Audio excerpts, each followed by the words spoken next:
of boxing news today. And let's start off with some news out of the women's fighting divisions. Now, remember I mentioned this last week because it was an undercard battle, and I told you I'd let you know the result. Down in Orlando, Florida, Franchon Cruz Dezern out of Baltimore, Maryland in the U.S., won a 10-round unanimous decision over Shadisha Green. She's fighting out of Patterson, New Jersey. And both were fighting for the interim WBA World Super Middleweight title and the WBC World Super Middleweight division. The final judges' scorings were 92-98, 93-97, 93-97. Also on that same night, down in Buenos Aires, Argentina, Mayra Munoz out of Montevideo, Uruguay, won a 10-round unanimous decision over Elizabeth Crespo out of Argentina. The two were fighting for the interim WBC World Lightweight title, and the final judges' scores were at 91-99 on all scorecards. Just wanted to bring you up to speed on a couple of fights that I thought were important to mention with respect to the women who are fighting. One of the other fights I mentioned last week, I was somewhat concerned about. I was concerned about the health of young men formerly out of Ghana, Sena Agbiko. He was set to fight David Morrell Jr., and quite frankly, Agbiko has had some issues, shall we say, with his brain. Some neurologists were concerned and had not allowed him to fight previously, but he was allowed to fight in this particular battle and lost. This was the last of the Showtime Network WBA regular super middleweight, all the fights, quite frankly, on Showtime. And this was the result of the WBA regular super middleweight fight between David Morrell, who's now undefeated, 10-0, who scored a second-round technical knockout over Akbiko over at the Armory in Minneapolis. The bout was actually waved off at 1 minute 43 seconds of round number 2 after Morrell began teeing off against a rather helpless Akbiko. A very impressive performance for Morrell, and it'll be interesting to see who he fights next, and I'll have some comments about that in a few moments. Wanted to mention, though, in a WBA lightweight eliminator, Jose Valenzuela, 13-2, scored a spectacular sixth-round knockout over Chris Colbert, 17-2 now. The end came when Valenzuela connected with a huge right hook that laid out Colbert face first, avenging his controversial loss to Colbert back in March. Time was 1 minute 46 seconds, as I said, of that sixth round. Let's move over to Japan.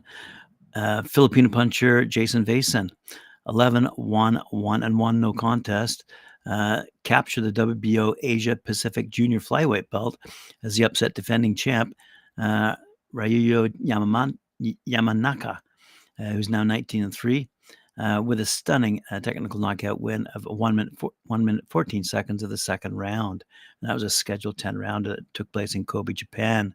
It was a vicious right uppercut, a haymaker that exploded at the ex-WBO world titleist Ryo's chin with a perfect timing. Down went the champ. He almost stood up, but was unable to resume fighting due to bad equilibrium. Obviously, his brain got a little rattled, and ref called it off.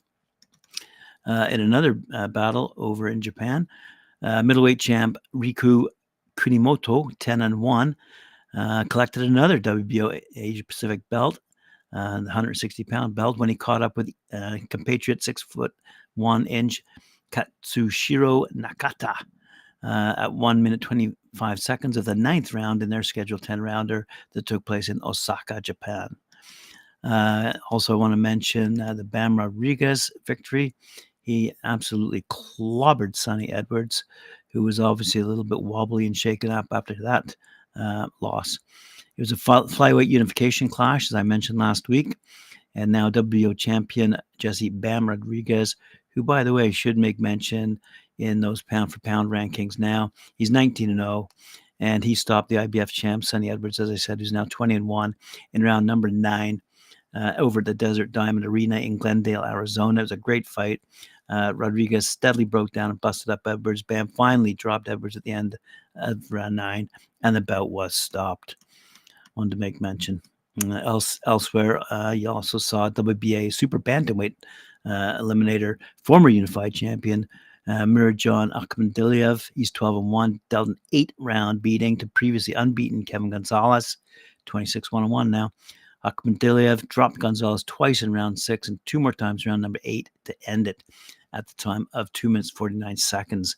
Gonzalez was game and tough, but Akhmadaliev was just too much. Olympic gold medalist and flyweight contender Galal Yafai, 6-0, scored a 10-round unanimous decision over Rocco Santamoro, 22-3.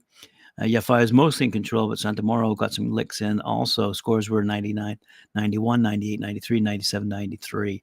Super bantamweight Jericho Quinn, 17-1-1, scored a spectacular 5th-round knockout over previously unbeaten Peter McGrail, 8-1. McGrail was dominating the fight until he was laid out by a counter right. Time was 2 minutes 19 seconds of the 5th round, and in that moment, O'Quinn claimed the WBA Continental belt. So there you go, some fight news from around the world, and let's not stop there. One more to mention. WBC number 1 super lightweight Sandor Martin was over in Italy. He's 42-3, by the way, 15 knockouts. He knocked out Mohamed Al Marouchi, 29-4 in round number 4 this past weekend at Palasport La Copile in Turin, Italy. Martin dropped Marcucci in round number 2 and put him down for the count in round number 4 at 2 minutes 2 seconds of that round. After the fight, Martin, who is the WBC's official mandatory challenger, immediately called out recently crowned WBC champ Devin Haney. It was interesting to see some of the comments on the weekend as well with respect to those pay-per-view views of Devin Haney versus Regis Prograis, which did not look good at all, by the way. Okay, so with respect to David Morrell Jr., who will he fight next? Well, according to his dad, Jose Benavidez Sr., he says he's looking for a fight against David Morrell, but is told by his team that he's not quite ready just yet. He's the trainer and father of David Benavidez, and Jose said with respect to David Morrell's latest win, and whether there was any potential interest they would have him fighting him, he said he's approached Morrell's team about the fight only to be told that they don't believe Morrell is quite ready for the fight at that time. So who will Morrell fight next? Well, Morrell Jr.'s trainer, Ronnie Shields, said he would like him to fight Canelo Alvarez for his undisputed super middleweight champion belt if he can't get the Benavidez matchup. So who would you like to see? I put that question over on the YouTube page. Check it out. Speaking of YouTube, Jake Paul, after his victory, his first victory against a professional boxer, is now targeting a bout with Vidal Riley, the English champ, after he secured, as I said, his first victory as a professional boxer this past weekend. He knocked out Andre August and is now 10-1 in the first round with an uppercut. And then, looking at the replay, it was good. I didn't see the entire, actually it was the first round. I was going to say the entire fight. It was first round knockout. And it was a really good shot. Well done, Jake Paul. But in the press conference afterwards, Paul welcomed the prospect of taking on Britain's Vidal Riley. And if you're not familiar with Riley, he trained YouTube personnel at KSI recently. And he's also an unbeaten professional cruiserweight holding the English title, as I said earlier. So said Paul, for sure that can happen. That would be interesting. He has a name, a profile, and that's something that excites me for sure. As I go down this path, I'm going to continue to challenge myself and grow and grow and grow. And some of those names start popping into the equation. A social media star himself, as you all know, Jake Paul began his boxing career fighting other YouTubers. He then took on athletes from other sports, which we all grumbled and complained about. But after his loss to Tommy Fury, seems like he's going to stick to boxing for a while. It's surreal, he said. I'm trying to take in a whole entire moment and have fun during this whole entire experience. I think this one-round victory is the best one. Calling it the whole entire week, not getting it one time in the fight, and just setting him up for that.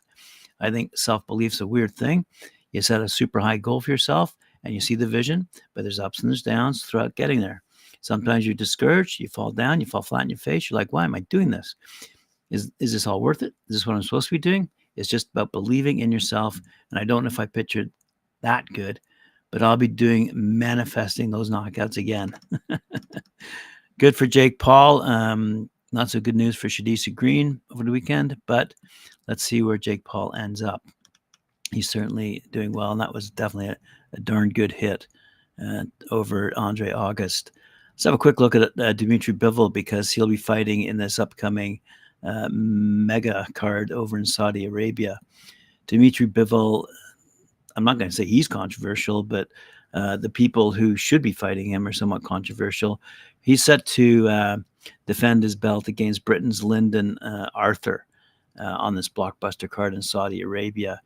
And he said, to be honest, I wanted to fight in June or July. I wanted so much, but at the same time, I need some rest, some mental rest. And I think I made the right decision. Okay, we need the rest. We need to make treatment for my arm. Then we'll move forward again, move forward with a fresh body, fresh mind. After a bit of wear and tear, obviously, he needed that time. So he did, took it, and now he'll be fighting in Saudi Arabia. I was enjoying that time being fighter of the year. I could really calm down, enjoy life, fix everything, be fresh, and move forward again. Could he see Bivol Canelo 2 happening? Well, after he beat Ramirez, he floated the idea of dropping down to 168 for a rematch with Canelo to challenge for his rival's undisputed crown. But Ramirez has remained insistent that any return should take place back 175. So he could right a wrong, leaving negotiations at a stalemate, said Bivol. For me, now I'm forgetting about Canelo. I'm not talking about him. I've had my way, and I'm moving forward. It's Lyndon Arthur. I then have my goal. It's undisputed in the light heavyweight division. Then we'll see. Maybe Canelo, maybe cruiserweight. I don't know. We will see.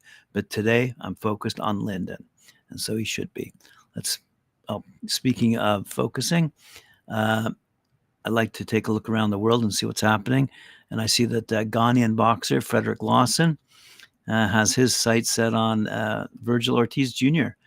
Now, as you might recall, Ortiz had a bit of medical problems last year. Let's read what this story has to say. It's at yardbarker.com. Ghanaian boxer Frederick Lawson, nicknamed General Ukunka, is gearing up for a tough test on January 6, 2024, when he takes on rising star Virgil Ortiz Jr. at 154 pounds. And that'll take place in Las Vegas. Lawson's record, by the way, 30-3, 22 knockouts. He's a bit of force to reckon with in that welterweight division. I think he's moving down for this particular fight. We'll have to take a look what they're saying here. Ortiz, by the way, undefeated, 19-0, 19 knockouts. He was set to face Stanionis. Remember that? In a 147-pound competition, but the bout was postponed 3 times. Once due to Stanionis' emergency appendectomy, and the second time because of Ortiz's battle with rhabdomyolysis, a very serious medical condition that occurs when muscle tissue breaks down, releasing its contents, including proteins and electrolytes, into the bloodstream. So Ortiz, 25, obviously took some time off, and he's looking to win his first title at junior middleweight rather than welterweight after a 17-month ring absence when he fights Lawson. In March 2021, a few years ago, as you might recall, Ortiz Jr. delivered a dominant performance against Maurice Hooker, stopping in the 6th round with a thunderous left hook. And that victory propelled him into boxing's limelight. 5 months later, Ortiz Jr. continued his impressive streak with a 7th round technical knockout over Egidijus Kavaluskas. Ortiz Jr. then shifted his focus to 154-pound division. He said, headlining my first card in Las Vegas after over a year of inactivity is just what I needed. I'm very motivated to put on a great show like I always do, and to show everyone that I'm still here, he added. The fight will be an interesting clash of styles, as Lawson is a pressure fighter who likes to get in close and unload heavy punches. Ortiz Jr., on the other hand, is a skilled boxer who prefers to use his jab and footwork to keep his distance. Lawson's experience and power will be his biggest assets. Virgil is ready to come back stronger than ever and to become a world champion in this sport, said Golden Boy Promotions chairman and CEO Oscar De La Hoya. He's got the heart and dedication, and he's on a mission to be a world title holder. That's something to look forward to, because he certainly had it going there for a while until that medical condition popped up.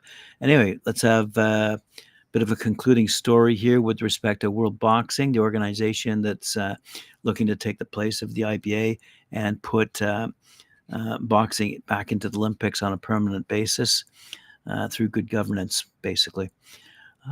A new international boxing competition hosted by England Boxing and World Boxing in association with GB Boxing will take place in January 2024 at the English Institute of Sport, Sheffield, in England.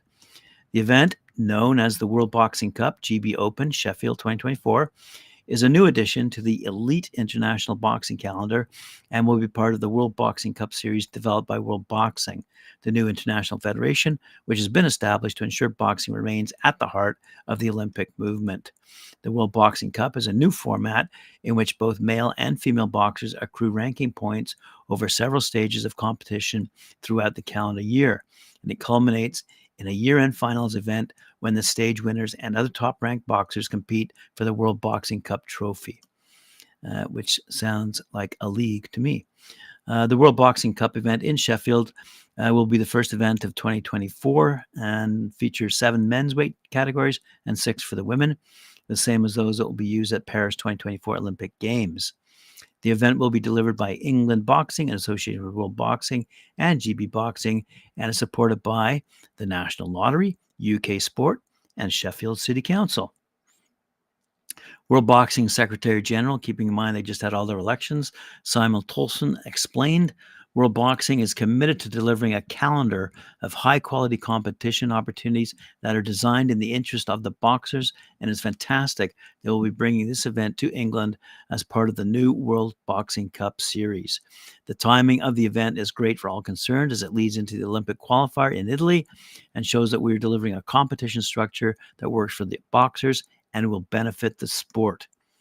GB Boxing's chief executive, Matt Holt, said, we've been aiming to have an international boxing competition in the UK for some time now, so it's great that we've been able to link up with the new international federation and key local stakeholders to develop an event that can be part of the next year's World Boxing Cup series. It's very good news for the boxers in our squad who usually compete abroad and means they'll be able to box at home where their family and friends will be able to watch them. This is a huge year for our boxers, and being able to host this event at home prior to the second Olympic qualifying event, which takes place in Italy, February 29th to March 12th, 2024, is ideal preparation for the men and women in our squad as they look to secure their places at Paris 2024. Concluding, Jerome Pels, chief executive of England Boxing, added, we are very proud to be part of the new World Boxing Cup series and are looking forward to being part of this event, which will be a superb opportunity to showcase the popularity of boxing in England. Our staff, officials, and volunteers all possess the skills and expertise necessary to deliver a top-class competition and are looking forward to collaborating with World Boxing and GB Boxing to bring this event to life. Having a World Boxing Cup event in England is fantastic for the sport at all levels. It's a tremendous opportunity for Great Britain's elite boxers to showcase their talent on home soil and at the same time provide a platform for us to promote, develop, and grow the sport at the grassroots, something that we at Talkin Fight have been talking about for 3 years now. Very good news coming out of World Boxing and very good news coming out of England. And I hope that these 27 national federations have a great time putting this together, and other federations from other countries begin to join World Boxing's efforts as well. So that's it for me today. Thank you very much for joining me. Appreciate it. Remember to like, share, subscribe, hit that notification bell, and we'll see you tomorrow morning, 11 a.m. Eastern Time, here on talkinfight.com. Thanks again.